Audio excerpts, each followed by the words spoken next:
A look at our Corwin.com Skycam. You're looking down on that Red River as it meanders its way through the FM area. It's on the rise here, and let's quick look at our river gauges across the region. This map I'm going to throw up at the big wall as we take a look at the colors on the dots there. These are all gauge locations, and where you see red ones, that is a moderate flood stage gauge. Where it's orange, those are at minor flood stage. The yellow ones, by the way, are approaching flood stage as our rivers are rising. At Breckenridge, that Red River, 12.78 feet, and the Wild Rice River there at Abercrombie, 14.33, and it appears to be on its way down as we have crossed that 20-foot threshold here. That's red in Fargo. Grand Forks, 25.98 feet on your way to 26. Oslo also rising and near flood stage there with the yellow dot. Check this out. Low pressure system, slow moving, wrapping some snow back around. It just won't quit out there, Minneapolis to Duluth. And the clouds continue. We're getting the north winds and that cool flow out of Canada.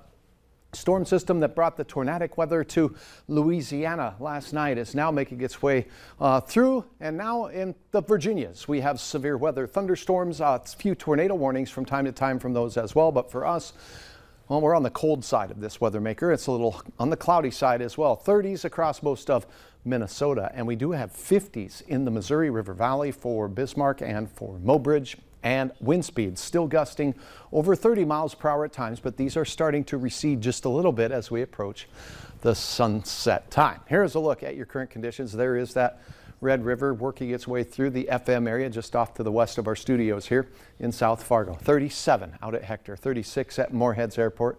Wind 21 miles per hour out of that chilly northwesterly direction. Setting your forecast in motion, where you see the arrows on the map that are green, that's where the wind is going to be stronger. Notice as we go beyond sunset, that wind tapers off a bit, but it will still be breezy. 15 to 25 miles per hour. Temperatures falling overnight. Watch the clouds slosh their way back to the west. The dark gray colors you see here representative of areas that could see some patchy dense fog. Temperatures below freezing with fog means we could see some freezing fog. So give yourself some time to clean the windshield off the car and watch for slippery spots in the morning. Now, heading through the first part of the day, we'll have quiet weather. Peaks of sunshine as that fog evaporates. Then we'll have brief periods of sunshine working its way across the region. Temperatures warmer. That's the big news. For most of our day, we'll enjoy cloudy skies, but warmer temperatures near 50 in our western counties and mid 40s off to the east. Then a system works its way through. A batch of moderate to maybe even briefly heavy showers will quickly push through. But the real key is going to be behind this. I've highlighted in orange and even red. See that right there? Gusty winds in excess of 40, maybe 50 miles per hour in places behind this from the west-northwest. So we'll warm up briefly for our day tomorrow. Then a north flow will bring back a few flakes along the international border late and a cooler close to your work week. Doesn't look like a substantial amount of rain on the way, by the way, for our flooding concerns. 29 to start your morning in Fargo. We warm it up to nearly 50 degrees. Looking lovely out there. Peaks of sunshine.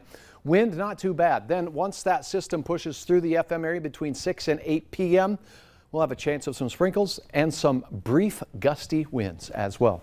Roxanne, thanks for your colorful shot of the Devil's Lake, that blue sky reflecting off the puddles on the ice. 42 on Friday with those morning flurries at exits. It'll be breezy but cooler as we go through the weekend, below average. But we warm back up next week, a chance of a big storm system in the Central Plains. We will be on the northern side of it. Just how far north will dictate how heavy our precipitation is, and we'll keep our eyes on that. The picture looks beachy if you look at it fast enough. Yeah, really fast. Up next on Valley News Live at 6, a Fargo native and current NFL player talks to local kids about getting active.